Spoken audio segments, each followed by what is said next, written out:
aago mẹ́fà bó ti lù láti lè ṣe Premier FM 93.5 ètò tí ọkọ sọ́kàn ní àgbọ́yé ẹ̀sìn Islam. ẹ káàbọ̀ sí orí ètò yín ètò wa Mafhumul Islam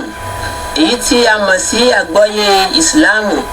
èyí tí máa dé sí etí gbọ́yìn ní orí ìkànnì tí a wà yìí. Èyí tí a pe ama rẹ̀ ní ìrántí mọ̀mọ́ wa Alájà Elizabeth Babatunde ilé Gomboro ní Àbọ̀rẹ́rẹ́ Ìrúwà. Ọlọ́run bá ní ṣe àlékún ìkẹ́ àti ìgẹ̀ fún mọ̀mọ́ wa náà, Allahumma àmín. Bàbá wa olùdásílẹ̀ ilé ẹ̀kọ́ Madbun Taimiya Al-Islam tí ń bẹ nílùú Ìbàdàn. Bàbá ti wà ní ìkàlẹ̀. Bàbá ẹ sálámù sáwọn ará lé. Assalamu alaikum. Wa alaikum salam wa rahmatullahi wa barakatuh. Etí àwọn bàbá ọmọ bá ní pabì tí wọ́n sì máa bá ní yọ àbìdún rẹ̀. Òun náà ni ẹ̀kọ́ yáàyì tí ń bẹ fún alálàájì tó bá fẹ́ kí ájì òun jẹ́ àtẹ́wọ́gbà lọ́dọ̀ Ọlọ́run. Falyatafaddal ma'juran min Allah. A'udhu billahi minash shaitanir rajim. Bismillahir rahmanir rahim. Alhamdulillahi rabbil alamin. Wassalatu wassalamu ala rasulil amin.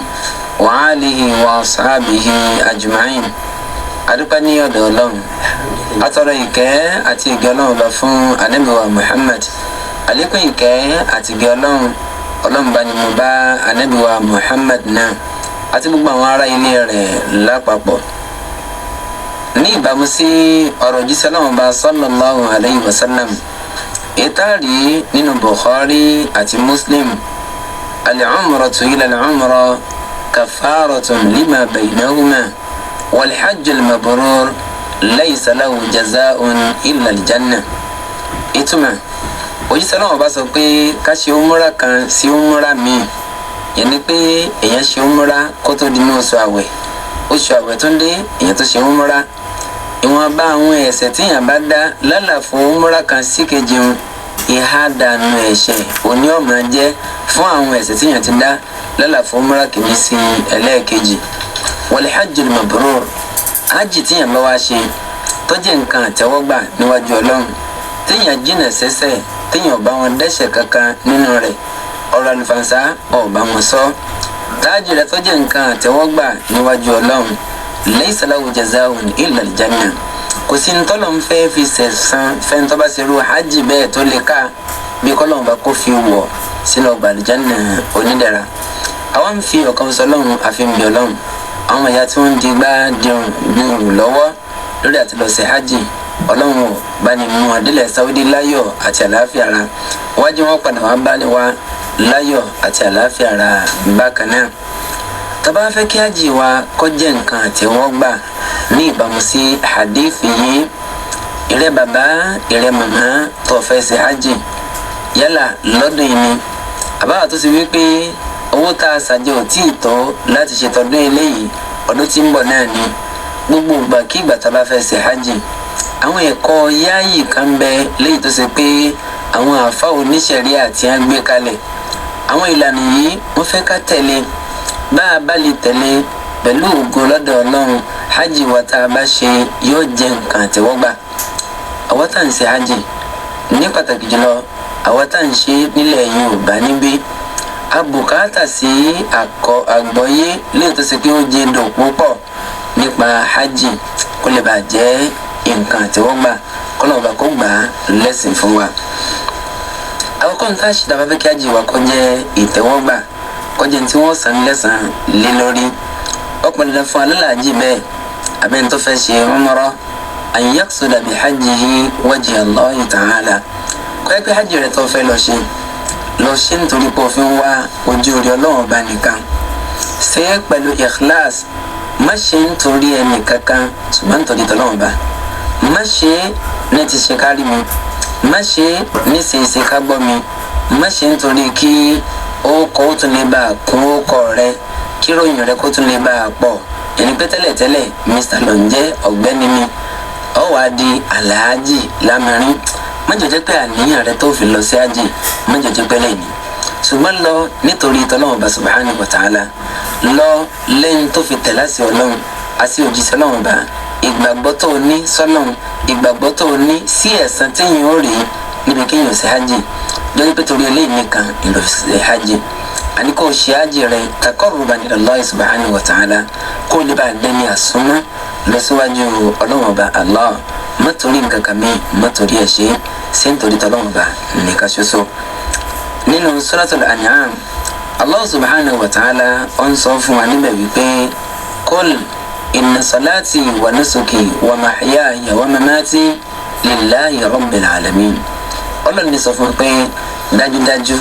irun tèmi tí mò ń ké ìjọsìn mi tí mò ń ṣe ájì ni umra ni ẹran ni mo pa tí mo fi ṣèjọsìn fọlọ́wọ́n ọba ni gbogbo àwọn nǹkan wọ̀nyí pátá wa mahyaya wa mamati àtòkù mi àtàyè mi lillahi rabbil alamin gbogbo ẹ̀ pátá mo jù ẹ́ lẹ̀ fọlọ́wọ́n ọba ọlọ́run lónìí yẹn ní pé gbogbo ìjọsìn tó bá ṣe má ṣe ń torí ẹ̀yìn má ṣe ń torí iṣẹ́ agbọ́n mi ṣùgbọ́n ṣe ń torí Ọlọ́hun Ọba subhanahu wa ta'ala. ọ̀gọ̀rọ̀ àwọn alálàájì lọ́jọ́ tóní lọ́jọ́ pé kò ṣe ń torí nǹkan kan bí kò sí pé torí aliawo torí iṣẹ́ kárí mi torí iṣẹ́ kágbọ́n mi torí kọ́lẹ́bà máa pè ní hajj bẹ́tìláì ọ̀tọ́rí ní ti ẹ̀ ṣe hajj nù. ẹlòmíì yóò ní eyín tí a ti ẹ̀ máa ń lò mẹ́ka mo fẹ́ràn eyín pọ̀ èèyàn ò lè rí rẹ̀ Nàìjíríà bí àfi kéèyàn ò délẹ̀ Saudi ní òfin ajẹ́ wípé yóò kàn yín sìn yóò kàn sọ̀hún ọ̀rọ̀ òní tí ì tọrọ yóò wá dání akéde mìíràn kalẹ̀ yóò máa fẹ̀yìn sí ájì rẹ̀ nítorí tọ́lọ́wọ́n ọba nìkan ṣoṣo. nínú Suratul Kahf ọlọ́ni faman kana yarju liqa'a rabbih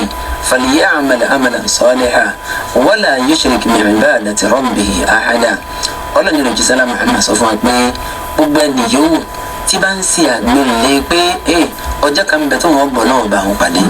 ọjọ́ kan bẹ tó wọ́n bọ̀ náà bá pàdé lẹ́sẹ̀ ògbèjì tó fẹ́ là tó fẹ́ ṣoríire lọ́jọ́ náà tó fẹ́ jèrè tó fẹ́ fèrè jẹ́kọ́ lọ́jọ́ náà falya'mal 'amalan salihan. nǹkan méjì oníkọ́yà dìmú nǹkan láàkọ́ iṣẹ́ rẹ̀ rí pọ̀ ń ṣe ẹlẹ́ẹ̀kejì tó wá ní wípé má sì mú orogún mọ́lọ́wọ́n ba níbi ìjọsìn tó bá ṣe nítorí tọ́lọ́wọ́n ba nìkan ṣoṣo. àwọn àfọwọ́ ní tafsir wọ́n ní falya'mal 'amalan salihan wọ́n ní túmọ̀ rẹ̀ ní wípé ìkọ́ṣe ànábì wa Muhammad sallallahu alayhi wa sallam níbi iṣẹ́ tá a bá fẹ́ ṣe yẹn ni pé májèmú aláwọ̀kọ́ nù inú májèmú tí a máa ń wò májọsìn láwa kó tó di kàtẹ́wọ́gbà. májèmú ẹlẹ́ẹ̀kejì ni pé al-ikhlas yẹn náà ni pé má ṣe bọ sọ́lọ́wọ́n ọba má ṣe ń torí ẹlòmíì yàtọ̀ sọ́lọ́wọ́n ọba má fi wá ojú rẹ̀ Ọlọ́run kó tó wá fi máa tún wà nǹkan mi ṣùgbọ́n ṣe ń torí kó fi wọ́n jùlọ Ọlọ́run Ọba subhanahu wa ta'ala nìkan. nínú hadith Ọlọ́run Ọba subhanahu wa ta'ala sọ pé ana aghna shuraka ani shiriki man amila amalan ashraka fi ma'i ghayri taraktuhu wa shirikahu. Ọlọ́run Ọba òun rọrọ̀ kó ń bi ẹbọ níbi kó o sin iṣẹ́ nítorí Ọlọ́run kó o tún ṣe nítorí nǹkan mi Ọlọ́run òun ò nífẹ̀ẹ́ sí iṣẹ́ bẹ́ẹ̀. ẹni yòówù tó bá wá ṣiṣẹ́ o ṣe o fi ń wojú Ọlọ́run o tún fi ń wojú rẹ̀ nǹkan mi o mú orogún Ọlọ́run Ọba níbi iṣẹ́ èyí tó ṣe Ọlọ́run nínú ẹni báwọn taraktuhu wa shirikahu òun ọkọ̀ọ̀rọ̀ ẹni bẹ́ẹ̀ iṣẹ́ rẹ̀ tó ṣe òun ò ní tẹ́wọ́ gbà ẹni pé kí sẹ́wà kó lè bá jẹ́ nǹkan àtẹ́wọ́gbà níwájú Ọlọ́run ẹ jẹ́ á ṣe nítorí Ọlọ́run Ọba subhanahu wa ta'ala nìkan ṣoṣo. nǹkan lẹ́ẹ̀kejì òun náà tún dáa òun ni al-istikhara kó o tó lọ sí hajj ṣíṣe gbàngàn fúnra rẹ̀ tán àní kò bùkátà sí istikhara ṣùgbọ́n ọjọ́ wo ló yẹ kó jáde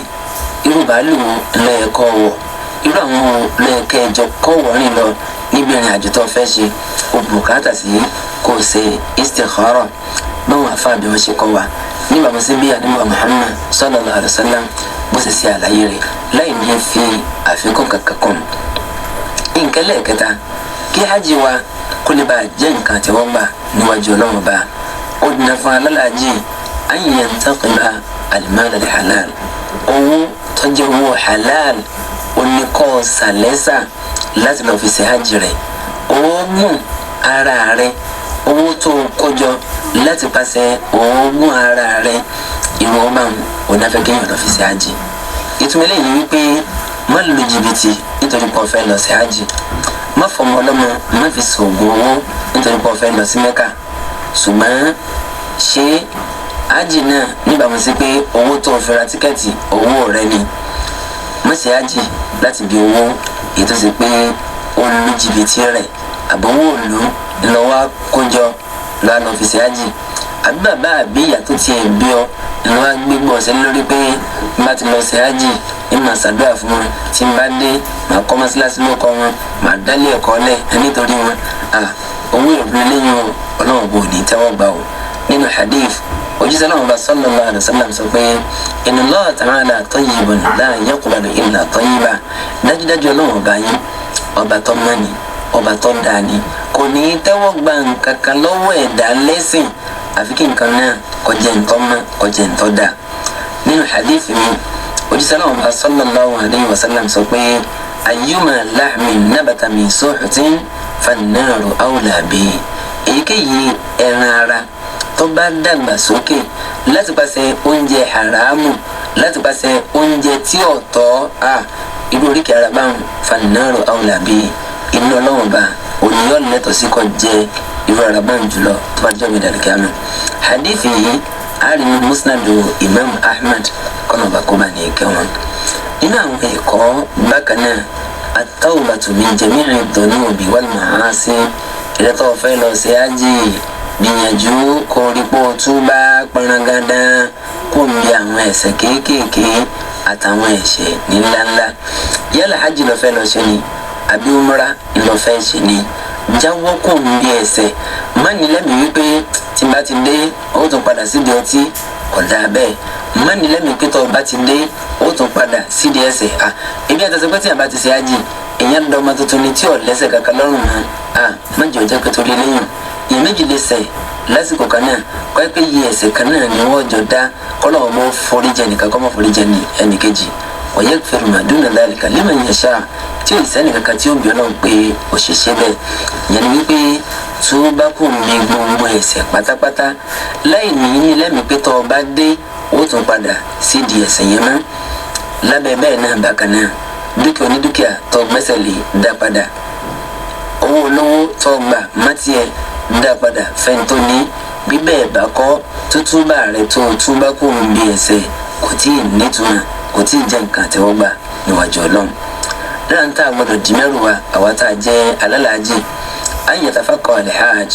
fi ahkam al-hajj wal-umrah ẹ̀ bá ń fẹ́ lọ sí hajj àbẹ́ ń fẹ́ lọ sí umrah ó mà dára pọ̀ fún onítọ̀hún láti lọ lẹ́kọ̀ọ́ tó kún nípa àwọn ìdájọ́ èyí tó ní wọ́n ṣe pẹ̀lú hajj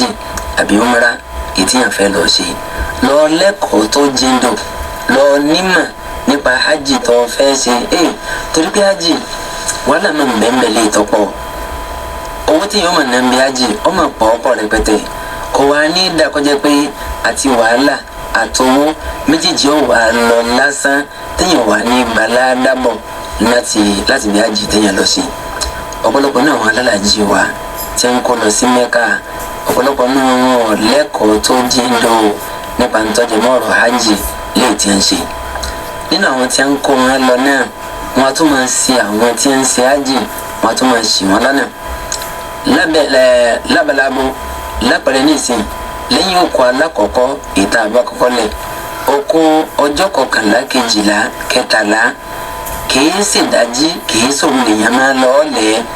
lẹ́yìn àyílà lẹ́yìn ìgbà tó òrùn bá yẹ̀ tàrí ìlà máa lọ ọ̀lẹ́ irú òkú bẹ́ẹ̀ tó gbọ́dọ̀ kó náà wọn ti máa ń kà wọn alálàájì lọ ọ̀run owó ti jí wọn bí aago kan wípé wọ́n jẹ́ sáré lọ yẹn díẹ̀ ńlẹ̀ bẹ́ẹ̀ kéékèèké wọn ò ní gbọ́ àpèjúwe ń tó lọ ńlẹ̀ òkú lẹ̀ lóru tí ò ti kó di àsìkò tí ẹni wọn lẹ̀ bí ẹni tí ń kírun àyílà lẹ̀ ní aago kan òru bẹ́ẹ̀ ni ìdájọ́ rẹ̀ gbọ́ ẹ̀ ló ṣe rí ẹ̀dẹ́kùn ẹjẹ́ àṣemíṣe ní àṣẹ kò lè bà rí bí ó ṣe yẹ kó rí lábẹ́ẹ̀mẹ́ náà bákan náà àwọn kan tó mẹ́tọ́ sí wípé àwọn òkú ọjọ́ kọkànlá kejìlá kẹtàlá tí a ní ká pín sọ́nà mẹ́tẹ̀ẹ̀ta ká máa wá lẹ gbogbo ẹ̀ ẹyọ kọ̀ọ̀kan méjì àkọ́kọ́ ẹ̀ ká máa lẹ ní kọ̀ọ̀kan ìkọ̀ọ̀kan ọ̀pọ̀lọpọ̀ náà àwọn alálàájì gbogbo ẹ̀ wọ́n kàn dàpọ̀ wíì lẹ́ẹ̀kan náà pé ẹ sá máa ń pín ẹ̀yin lẹ́mọ̀ ẹ̀sẹ̀ tẹ́ẹ̀dẹ̀ bọ́lá wọn bá ṣe ẹlẹ́kọ̀ọ́ ẹja jìnnà sí gbogbo eléyìí ẹja lọ lẹ́kọ̀ọ́ tó jíndò nípa ntọ́jà máa hajj mẹ́yà bá ti lè gbé òhùrù mi wọ̀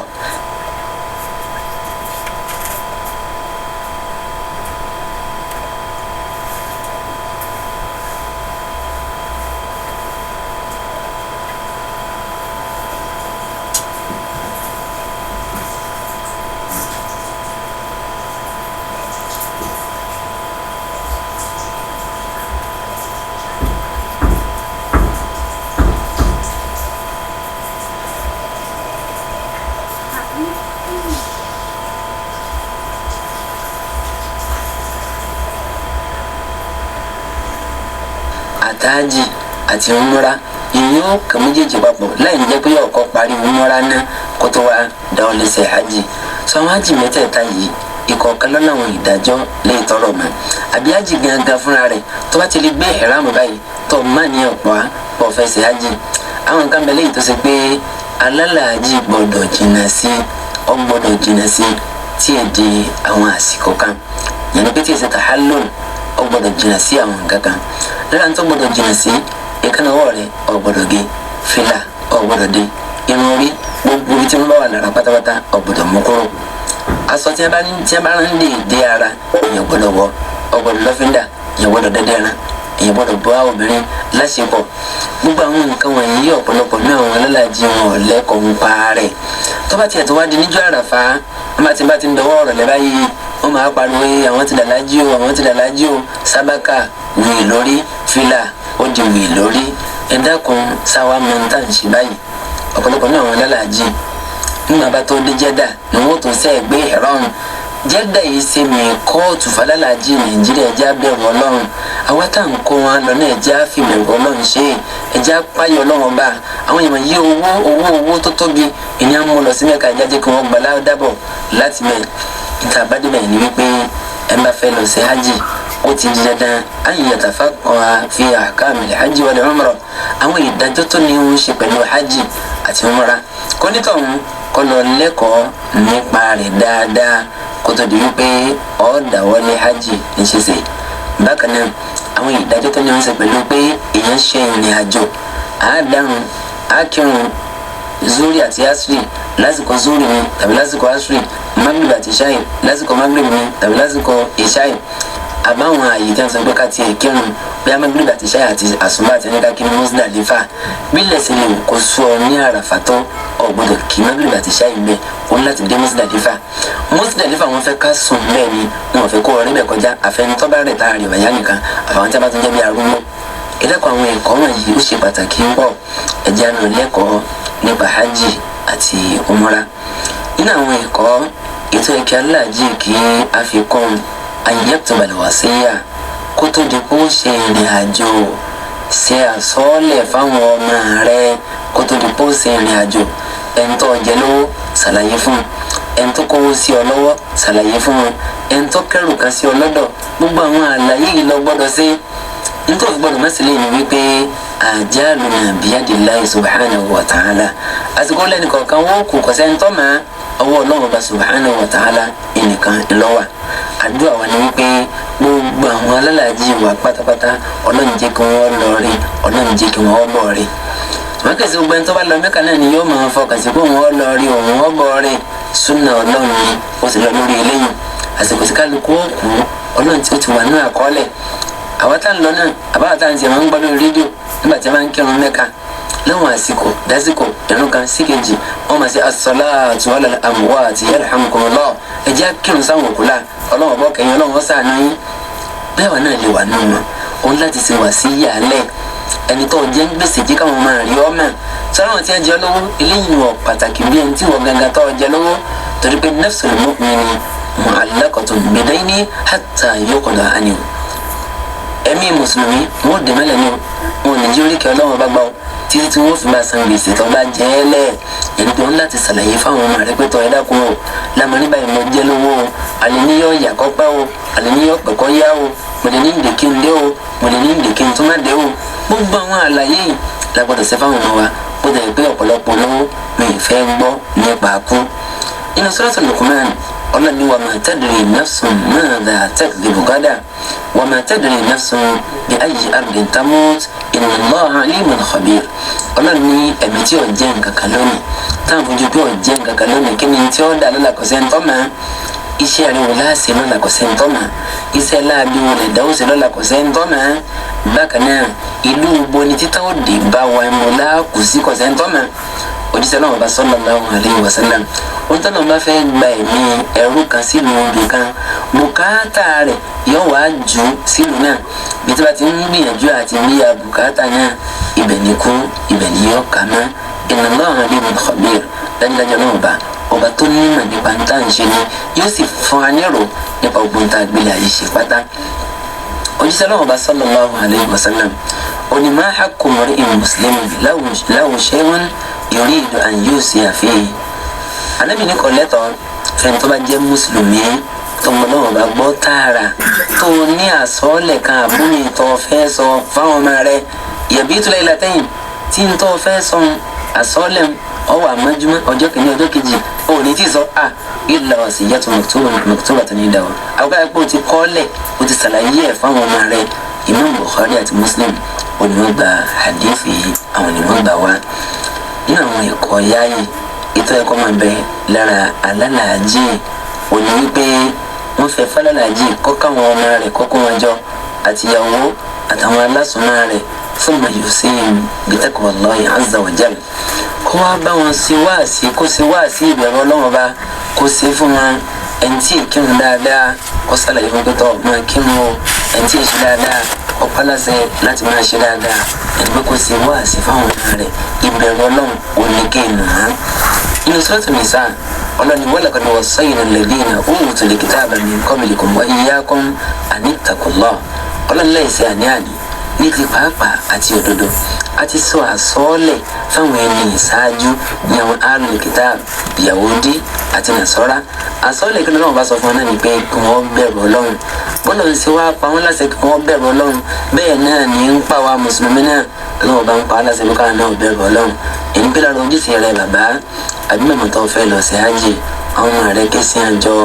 fọ̀rọ̀ Ọlọ́run bá tù hàn kí wọ́n jẹ́ ní tí ó máa ṣe dáadáa nígbà tó wọ́n bá lọ ọlọsọ́hún olé òtúnlọsọ́hún òtúnlé fi ọ̀rọ̀ Ọlọ́run bá fi bọ̀ wọ́n nínú kó tó di pé ó ṣe ìrìn àjò náà. bákan náà ẹ máa fẹ́ lọ sí hajj lára àwọn ẹ̀kọ́ ètò ẹ̀ka mú dání ni pé al-ijtihad fi ikhtiyari rafiqi salih gbìyànjú sákìtìyàn sápá lórí bó ṣe ṣẹ̀ṣà àwọn alábàárìn rẹ̀ àwọn alábàárìn rẹ̀ tó ṣe wípé wọ́n máa kọ́ láṣẹ kó o ṣe dáadáa nígbà tára rẹ bá fẹ́ kọ́lẹ̀ tó bá ti ń rí wọn ìwọ náà lè máa múra ṣíṣe olóore láti ṣe irúfẹ́ àwọn báyìí wọ́n fẹ́ kọ́ ọ̀sẹ̀ sáwọn ọ̀dà àpọ̀ tọ́bárí kan náà wọ́n ti ń jẹ́ akẹ́kọ̀ọ́ lọ́rùn tó ń kẹ́kọ̀ọ́ nípa ọ̀rọ̀ nípa òfin Ọlọ́run irú àwọn báwọn súnmọ́ wọn á jẹ́ aláṣẹ pé pẹ̀lú ògbólọ́dọ̀ Ọlọ́run bá owó rìṣẹ́ pẹ̀lú wọn tí wọ́n ní máa kọ́ ọ lọ sí yàrá lé tí ọ lẹ́sẹ̀ ńlẹ̀ tẹ́pẹ́ wọ́n ráyè ṣiṣẹ́ ájì rẹ̀ láti gbádùn òjíṣẹ́ náà bá sallallahu alaihi wasallam sọ́nà hadith wípé la tusahib illa mu'minan wala ya'kul ta'amaka illa taqiyyun má ṣe bẹ́ẹ̀ nìkan kan rìn àfẹ́ntọ́ bá jẹ́ onígbàgbọ́ òdodo má jẹ́ kẹ́nìkan kan tọ́ bọ́wọ́ pẹ̀lú rẹ̀ pé wọ́n bọ̀ jẹun àfẹ́ntọ́ bá jẹ́ olùbẹ̀rù Ọlọ́run Abu Dawud àti Tirmidhi àwọn méjì náà gba hadith wa bàbá wa Albani wọ́n ní hadith náà hadith tó lálàáfíà gbà ní bákan náà ọ̀dà àpọ̀ fúnlẹ̀tọ̀ fẹ́ sí hajj àyẹ̀dọ̀rọ̀ bìdùnà ilẹ̀ kọ̀rọ̀j kó tó jáde ńlé ráì dájú pé àdúrà tí yẹn máa ń ṣe bí yẹn bá fẹ́ kó lé lè kó ṣe àdúrà yẹn dáadáa bákan náà tó bá tún wá dórí bàálù ọba ti fẹ́ dẹ́sẹ̀ lé àdúrà arìnrìn àjò eléyìí náà gbìyànjú kó wí àdúrà tá a máa ń ṣe tá a bá fẹ́ kó lé ni pé bismillah tawakkaltu ala Allah la hawla wala quwwata illa billah Abu Dawud àti Tirmidhi nígbà hadithi wa ẹni pípọ́ mo fẹ́ kú lé o ló kọ Ọlọ́run mo fẹ́ jáde lé o mo nígbẹ̀kẹ̀lé tó kún nínú Ọlọ́run o Ọlọ́run nìkan ni mo fẹ̀yìntì Ọlọ́run nìkan ni mo gbára lé o n ò lékè n ò lágbára kankan n ò lóògùn kankan tí mo gbójúlé tí n fi lọ àlọ́bọ̀ illa billah àfi pẹ̀lú ìkọlọ́wọ́ Ọlọ́run bá nìkan ṣoṣo ẹni pọ́ Ọlọ́run mo gbára lé o mo fẹ̀yìntì o ìwọ nìkan mo gbójúlé o n ò gbójúlógún o n ò lẹ́nì kankan o àfẹ́rẹ́ Ọlọ́run nìkan o Ọlọ́run tó mi lálọ Ọlọ́run tó mi lábọ̀ o ó sì àdúrà bá wọn kò tó kò lè tó bá dẹ́sẹ̀ lé orí nǹkan àgùn bẹ́ẹ̀ kọ̀ tí ó gbé ọ lọ sí Èkó tó ti lọ wọ pléènì ni àbí lómìnira ti fẹ́ wọ ni tó wá tẹnuba àdúrà pé Allahu akbar Allahu akbar Allahu akbar subhanalladhi sakhkhara lana hadha wa ma kunna lahu muqrinin wa inna ila rabbina lamunqalibun Allahumma إنا نسألك في سفرنا هذا البر والتقوى ومن العمل ما ترضى اللهم هون علينا سفرنا هذا واطوي عنا بعدا اللهم أنت الصاحب في السفر والخليفة في الأهل اللهم إنا نعوذ بك من وعثاء السفر وكآبة المنظر وسوء المنقلب في المال والأهل. àdúrà yìí ló máa rán mọ́nú tó bá ti fẹ́ gun orí bàálù. yẹn jẹ́ àdúrà tó yẹ kó o ṣe kó tó di pé ó dẹ́sẹ̀ lé bàálù.